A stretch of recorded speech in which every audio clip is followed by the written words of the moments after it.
Continuing, we are now on problem number 2. Sabi dito, a section of the track for a roller coaster consists of two circular arcs A, B, and CD joining by a straight portion BC.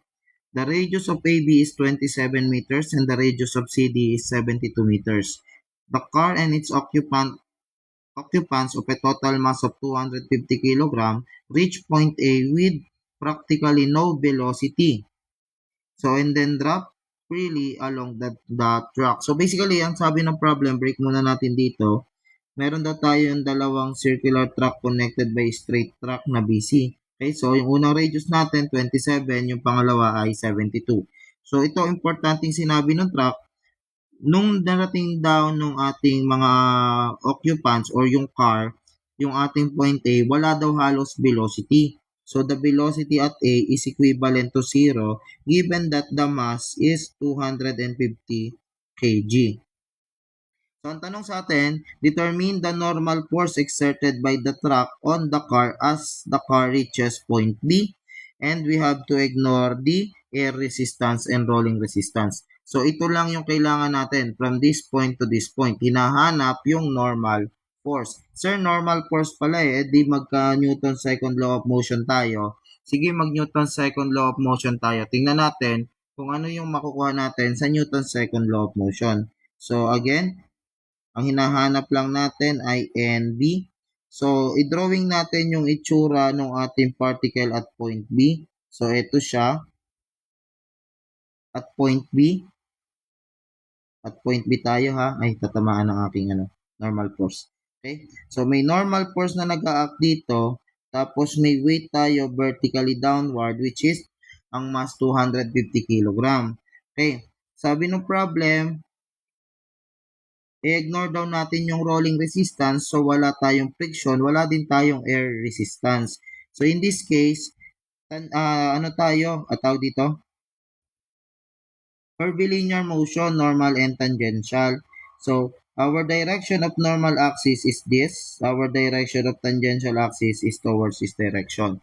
So from our illustration, yung angle natin na to, the normal or the tangential the normal axis is 40 degrees from the vertical. So from the vertical, this is 40 degrees. So kung i-extend mo to, this is 40 degrees. Okay? So dito yung ating, so let's draw. Ito yung ating W normal pababa which is cosine. At ito naman yung ating W tangential, no? Bin-breakdown ko lang yung W para hindi mahirap tingnan. So ngayon, let's create the equation of motion on the normal axis. So equation of motion tayo on normal axis. So the summation of forces normal is equivalent to the mass times the normal acceleration. So our forces on the normal axis, yung Wn. So that is W cosine 40 degrees kasi siya yung nasa direction ng ating normal axis. Okay? Minus yung ating normal force sa point B is equivalent to the mass times V squared sa point B over our radius na 27 meters. So, given sa atin yung mass, that is NB.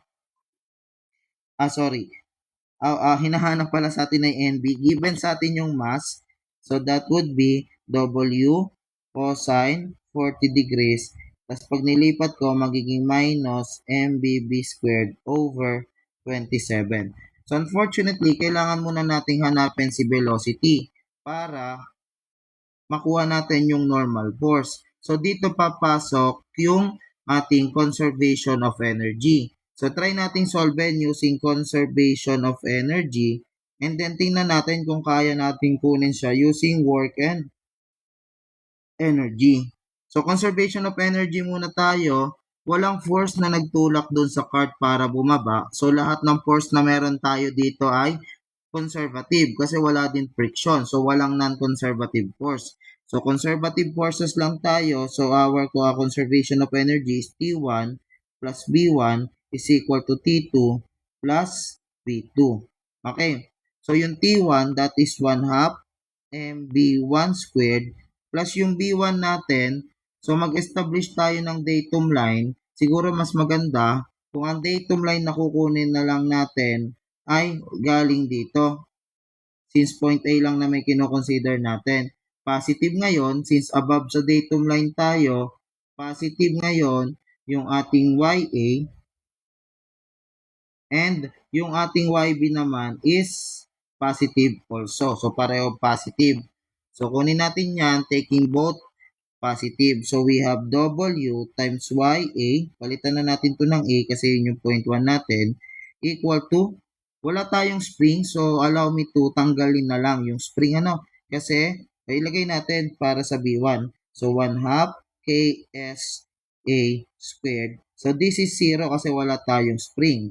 Pagdating sa other side, we have 1 half MBB squared plus na rin kasi above the datum line na in-establish natin yung weight, YB, okay, plus 1 half KSB squared. Again, walang spring, so 0 tayo dito. So, sabi ng problem, at rest daw tayo initially, so yung velocity natin dito ay 0. So, ang may iwan na lang sa atin ay ito.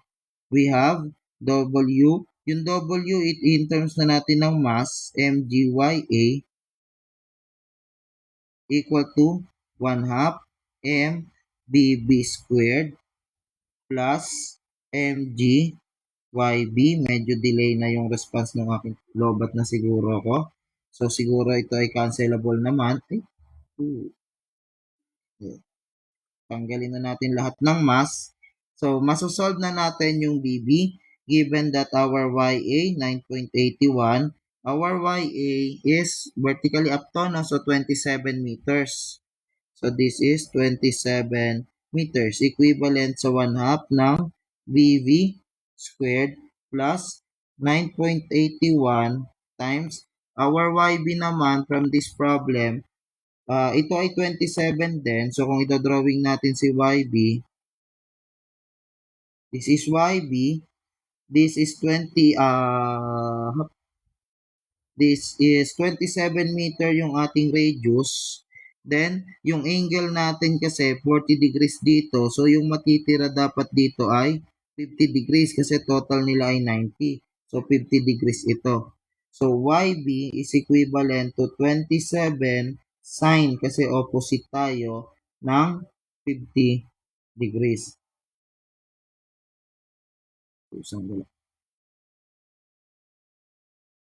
Sine 50 degrees or our YB is 27 sine 50. We have 20.683 meters. So, substitute na natin dito, we have 20.683 meters. So, masosolve na natin yung velocity. So, almost similar nung kanina times 27 alpha equals sa 1 half ng alpha x of pati yung calculus ko naglolo ko. Kaya bumabagal yung pag-solve Plus 9.81 times 20.683. If solve,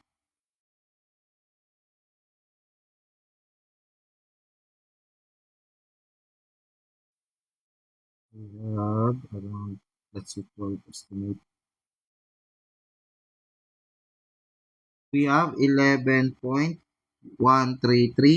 meters per second. So, that is the velocity at point B. Substitute na ngayon natin dito. So, our NB is equivalent sa W natin, given yung mass na 250 times 9.81 cosine 40 degrees minus 250 times our BB is 11.1328 squared over 27. So, our normal force at B is 250 times 9.81.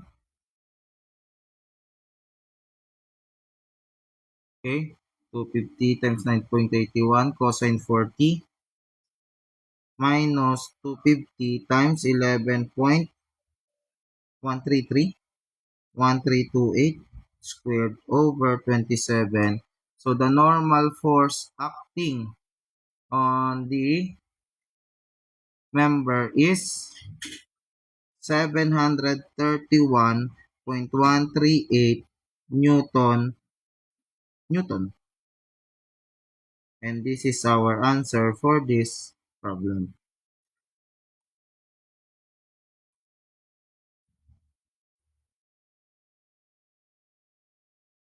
And that's it for this problem. But let's try to solve this using work and energy. Kunin naman natin yung velocity using work and energy kasi alam naman natin yung work and energy. So, sabi natin the work and energy is 1 half mba squared plus the summation ng work from A to B equals sa 1 half mb squared. So, cancel ito. Ang work lang na meron tayo dito sa problem na to ay work done by weight. So, yun lang yung work kasi wala rin namang friction, walang spring, wala rin force na nagtulak sa kanya. And yung tinravel niyan ay YA minus YB. So, that is YA minus YB. That is 27 minus 20.683. We have 6.317. So, ang mangyayari dito, pag nag-work and energy tayo, yung weight natin na 250 times 9.81 para maging weight multiplied by positive ito kasi downward yung weight, downward yung motion. Ang height natin ay 6.6317 equal to 1 half mBV squared. So, same dapat nang makukuhang BB yan kasi para lang naman nating nilipat si 20 doon. Okay? So, VB is still 11.133 meters per second. So, work and energy and conservation of energy pareho lang dapat ng kalalabasan na final output for velocity.